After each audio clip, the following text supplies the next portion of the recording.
madaxweynaha dowlad goboleedka Jubbaland Mudane Maxamed Axmed Islaam ayaa dahfuray hanaanka adeega dadajinta dowladda hoose oo ay hirgelinayso wasaaradda arrimaha gudaha federaaleynta iyo dib u heshiisiinta dowlad goboleedka Jubbaland.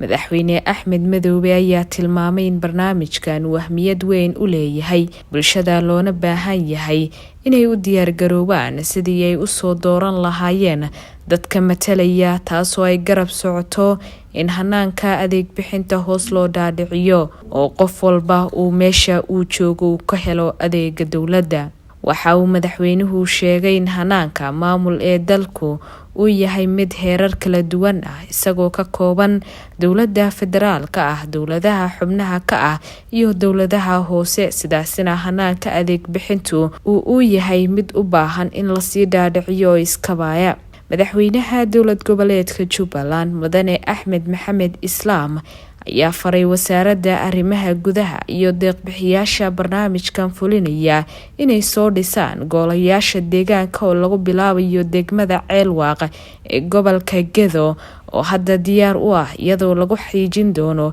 degmooyinka kale si shacabku ay u soo doortaan dadka matalaya oo ayna magacaabis uga imaan. ugu dambeyntii madaxweynaha Jubbaland ayaa uga mahadceliyay wasaaradda arrimaha gudaha federaaleynta iyo dib u heshiisiinta shaqadii wanaagsaneed ee ay ka soo qabatay bilowgii barnaamijkan, taasoo ah mid bogaadin mudan.